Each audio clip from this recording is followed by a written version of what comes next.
Hey y'all, welcome back to my channel, Brianna's Bachelor Breakdown. Today I'm going to be discussing episode 7 of Katie's season. So let's go ahead and get started. So we open up the episode with all the guys talking about hometowns and who needs to get a one-on-one. And it's a general consensus that Greg and Mike both feel like they need one-on-one since they're the only guys in the house left who have not gotten one. But at the same time, the rest of the guys are like, I have all these questions. Like, there are things I need to discuss before I feel comfortable bringing Katie home to meet my parents and my family, which is understandable. So there's a sort of like lighthearted, like, hey, I hope you get a one-on-one. But then also like, actually, I really hope you don't get that one-on-one. So then we move on to Katie chatting with the girls, Tayshia and Caitlin. Honestly, I could not tell you what occurred in this conversation because my eyes were so distracted by Caitlin's dress. The fabric and the material was very odd. It looked, and I don't mean this in a rude way, but it looked like a potato sack.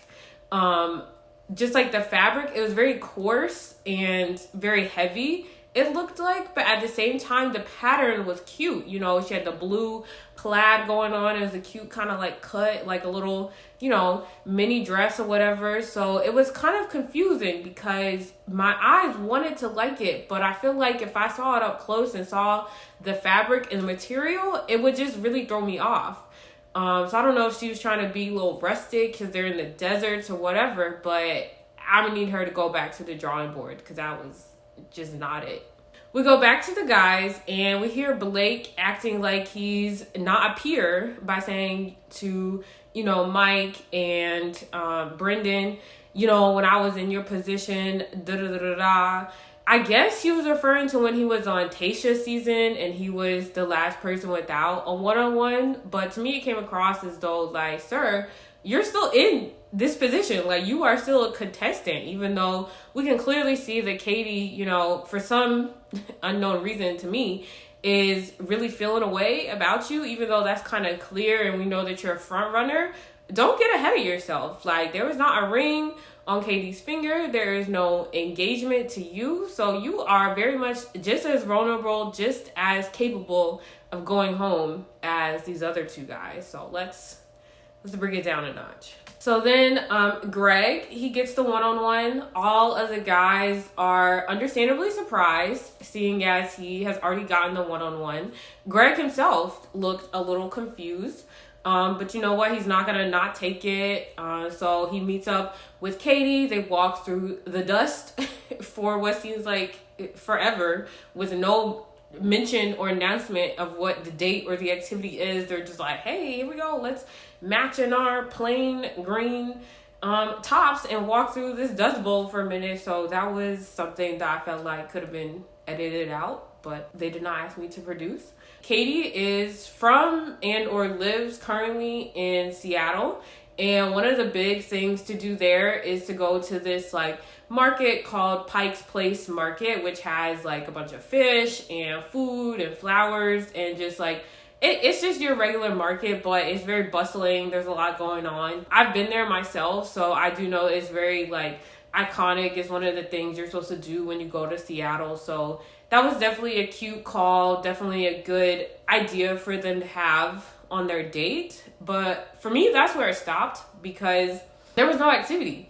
Flinging a fake fish around, that is not an activity. That can last you approximately 1 second of entertainment. They stretched it out. But there was no activity to do, which was kind of confusing to me because we've seen these kind of dates before, with Tayshia, when she had her hometowns with Zach and Brendan. They both, recreated their hometowns with like props and stuff that they had on the set. And it turned out to be cute. Like there was stuff to do. They did little carnival games for Brendan's hometown. And for Zach, they hailed the taxi cab and like ate bagels. Like they were doing activities and going places. It felt like there was movement and a purpose. But this was just kind of like, let's stand in this hallway and throw some fake fish around. But, it's not about me. Katie and Greg seemed to really enjoy it, which was honestly cute to watch. It was one of those moments where I felt like they were able to see how it would be like as a normal couple doing ordinary things. You know, like if they get together after this and they do live in Seattle after this, they're gonna go to the Pike's Place Market on like a Saturday or a Sunday. They're gonna walk around, they're gonna see all these things, and you're gonna want to be able to laugh and have fun with your partner. So I felt like even though there was a definite lack of activity and purpose surrounding the date, it was a good glimpse into what their actual energy would be like in the real world, and just how they can make the ordinary or boring activities more fun for each other. So then Katie and Greg walk to a little gazebo and they take a seat and they just have a little chit chat about where they are with each other. Katie's giving a lot of verbal affirmation and special attention to Mr. Gregory. You know, she talks about how when she sees him at the rose ceremony, it like calms her down, and how she always is checking for him on group dates and things like that, which, you know, it was nice to see, but at the same time, I feel like she doesn't give anyone else this much special attention or affirmation. So I don't like to have a strong inkling of who's gonna win, because I feel like she's setting him up so much more than the other guys with how much she's just pouring into him, which is nice, but I wish she were more neutral almost, or more poured into everyone else in this same way. One thing that she did bring up that was like kind of confusing to me was she was talking about, you know, Greg's behavior on the group dates when he has this little sad puppy dog face. She's like, you know, I'm scared that you're gonna leave because of these group dates, but like, sis, he's made it this far and there's no more group dates after this. So I feel like I can understand why you had that fear like week 1 through 7, I guess. But after this, you know, he's made it this far. That fear is irrelevant now, you know? Not to say that it's not valid, but it's just not a situation that's going to occur again. So I guess it was good that she voiced it, but there's not really much to do with that information. Anyway, we take a break from their one-on-one to take a peek at Michael A. FaceTiming with his kid. Super cute, super loving dad. You could tell he's super supportive and excited, and you could tell that he really just misses his kid. That was really nice as a viewer to be able to see and get a glimpse of, you know, what he's like as a father, what his energy is like. And also just like, as a person, I know that this filming process is so intensive and you're so isolated and cut off from the outside world. So I'm glad that he did have that outlet, especially because his kid is so young and probably doesn't understand, you know, what's going on and why his dad is gone potentially for like 10 weeks. So it was really nice to see that. I'm glad that the producers allowed him to have that time with his kid. Unclear, we don't know if he gets that time with his kid off camera, but either way, it's probably the same result on the kid's end. So I'm glad that he got to talk to him, even if it was just for a short amount of time. We go to dinner with Catherine and Gregory. We learned that Greg was bullied / teased by his sister and his other classmates when he was in school. He describes himself as super awkward, gangly, you know, a little bit underweight. He said he was 90 pounds, dripping wet, which always is like a weird description to me. But it was weird because he said all this in the same breath as he was describing his excitement for hometowns. He was like, yeah, everyone made fun of me and I was like really weird, but also I'm super excited for you to like be my mom. Done, you know? And it was just kind of like, there was no room to really unpack everything that we just learned, because I feel like outside of his dad passing, this is the first thing that we have learned really about Greg and his background and what he is actually up to outside of the show. So I would have liked to have seen some back and forth between him and Katie. You know, Katie maybe validating his feelings, or, you know, maybe she can relate to him in some way. I would have just liked to see that acknowledged, but it was really just sped right on by for them to, you know, get into hometowns, which was fine. You know, maybe he is past it. Maybe he doesn't need to talk about it. Maybe he just, you know, says, hey, this is my history. Want you to know what's going on. Boom, over it. But that wouldn't have worked for me. But again, I'm not on a date. Then after that, we go into the rain. I thought it was very cheesy. I thought it was very unnecessary, weird. there are not enough adjectives I can use to describe how much I did not enjoy that portion of the date. I get that's what happens in Seattle, but everyone has been in rain. There's no reason to recreate it. I felt like this was even less of an activity than the Pike's Place market. I personally would have absolutely said no. I don't care who the lead is. It could have been Drake himself out there being the Bachelor, and I would have said no, sir. But again, Gregory and Catherine, they were very excited. They went and got soaking wet for absolutely no reason. So I'm glad they enjoyed that faux rain. Then we pan to, the guys getting the group date card for the next day. And we learned that Brendan is on the group date and Mike has the upcoming one-on-one. And Brendan is asking the questions we all want to know. Ever since last week when he was the last kind of random guy to get a rose, everyone was like, whoops, is Brendan? Everyone was confused. And Brendan, you got to give him props for his self-awareness, because this man really said, why am I still here? And I too would like to know why he was still there.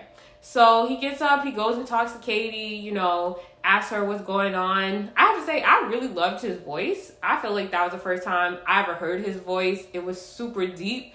I love a deep voice. So I personally was a little sad to see him go, even though he had no reason to be there. Katie, she let him go, said it wasn't right to, have him go through the group date because she knew she was going to eliminate him at the end of the week. The next day, all the guys, when they found out, were very unmoved. They were like, oh, damn.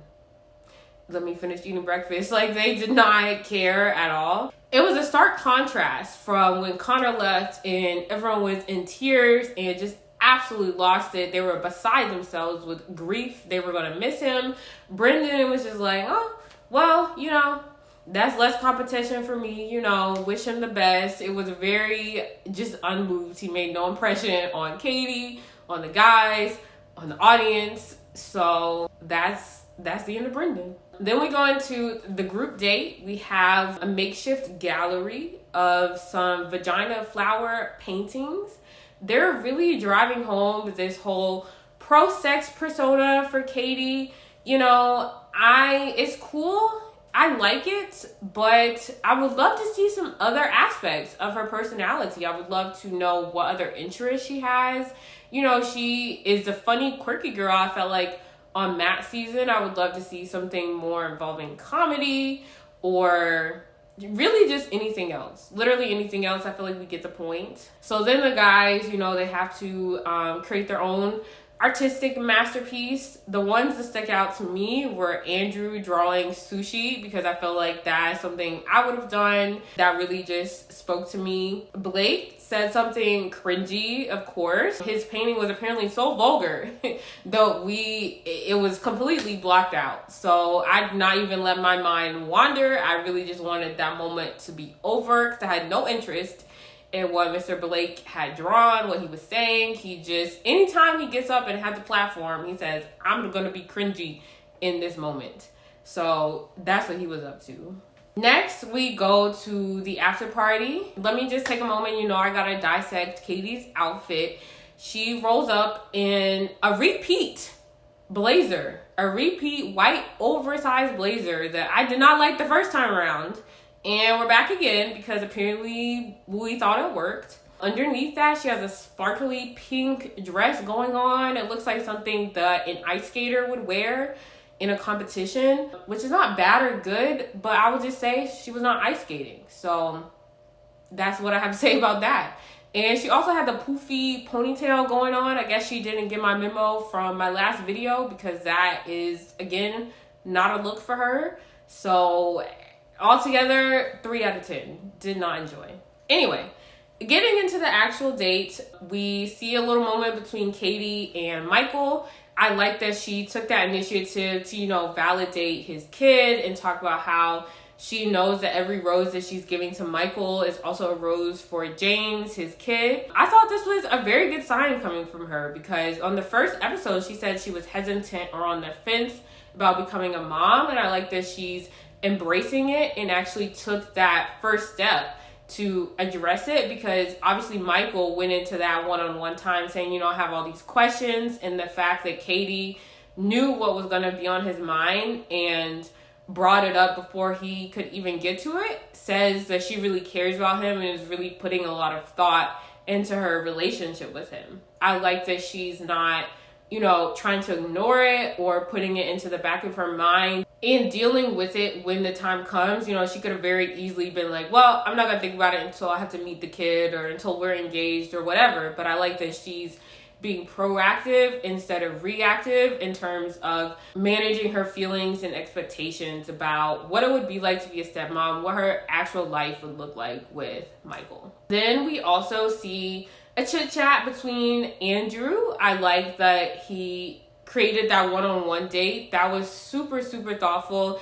In my opinion, I feel like his love language might be quality time, because it seems like that really made an impression upon him. And I like that he, is always trying to bring her memories or call back to fun things that they share or have in common. I think he's just overall a very stand-up guy. So that really, it left an impression on me. So then moving on, we go into our one-on-one with Mike. As soon as I saw Sis, the cuddler, walk up, I already knew what was about to happen. I feel like there's becoming a pattern of these physical, very intense dates lead to rejection, because we saw that on Tayshia's season with Blake. We saw that on Matt's season when Serena eliminated him. And again, this was not going to bode well for Mike. He was very excited that Katie reminded him so much of his mom. Definitely an Oedipus complex going on up there. Just altogether uncomfortable. The audience was uncomfortable. The cuddler master woman was uncomfortable. Katie was uncomfortable. The only one who was not uncomfortable was Mike, and he should have been, because that was just that was way too much. And then Katie, she had a moment that stuck out to me that it didn't really come across to me the way I think she might have intended it or wanted it to. They were laying down and she was like, I'm always quick to judge people who are waiting till marriage or who are always still virgins, but now I see it doesn't mean anything. That just didn't sit right with me, because it does mean something. That's an active choice that he's making for a reason that's very serious to him. And to just kind of blow it off and say, it's whatever, it doesn't matter. To me, it felt very much like, I don't see race. The color doesn't matter. It's all the same to me. But it's no, it does. This is part of me. This is part of my identity. Race, of course, is not a choice, but choosing to wait till marriage, that is a choice. And that's something he is serious about. It's something that is part of his identity that he's publicly sharing with you. So it should mean something to you. So that was confusing to me. And then we also saw the guys back at the house chit-chatting about Mike's virginity as well. And that conversation was weird to me. I'm never a fan of, a group of people talking about someone else's sex life. To me, it just felt very othering and kind of putting Mike in he's we don't understand him. We don't understand his choices, and kind of talking about him as though he's immature or I really didn't enjoy that. And I felt like it was compounded because he is a guy. I feel like a girl can make the same decision to wait till marriage for the same exact reasons because of her religion, and it would be more understood. But I feel like the fact that he's a guy, it's so hard for people to grasp, because people just assume that every guy just can't contain himself and can't make and stick to a decision like that. So it felt like a topic that should not have been in other people's mouths. But then Katie walks up crying, and we have learned that when Katie walks up to you crying, it is not a good sign. So she broke up with him. We all kind of saw that coming, but hopefully he can go home and, reflect on his little Oedipus complex and get back out into the dating game. Then we move on into the rose ceremony. I have to say, this might have been my favorite look from all three ladies, to be honest. I love the matching. I love it when Tayshia and Caitlyn match. They had their black dresses. They were looking good, formal.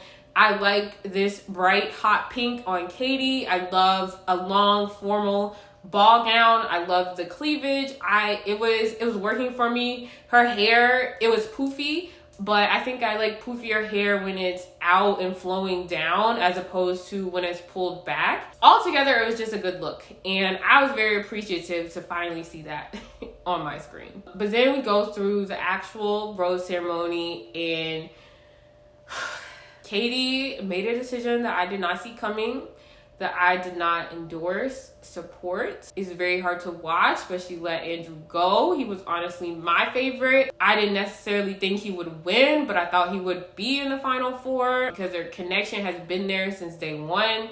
I feel like Justin definitely took what I thought was gonna be his spot, which was very confusing to me because I feel like we met Justin. Of course, we met Justin like before this, but we met his connection with Katie like yesterday.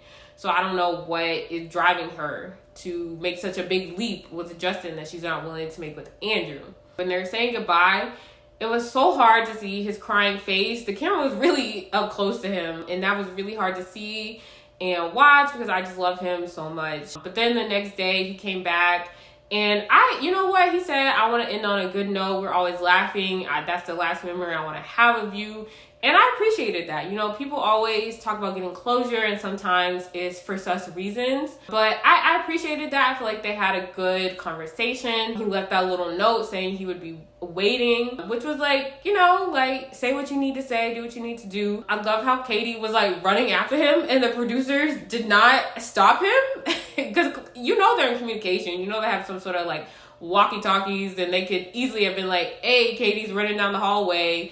But no, they were just like, let's keep rolling. Let's make this as dramatic as possible. But I like that, you know, even though he did write that note and did indicate that his heart was still open to her, I like that he said no to saying, because he knew and we knew that if he had said yes to saying, he would have just been competing, like he said, for Katie to still let him go at another rose ceremony. I felt like that note more so meant, hey, if you get through this whole process and you find out that at the end of this, none of these guys are for you, hit me up, give me a call. I don't feel like it meant, hey, I want to still stay and compete against 4 other guys, because I've already done that once.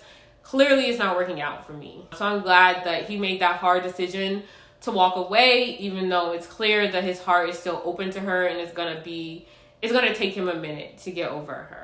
So then we end the night with a little blooper with Greg and his little olive joke that was very painful and excruciating to sit through. And I feel like I would like for Katie to really evaluate whether she can live with those jokes forever if she picks Mr. Greg, because it was not it.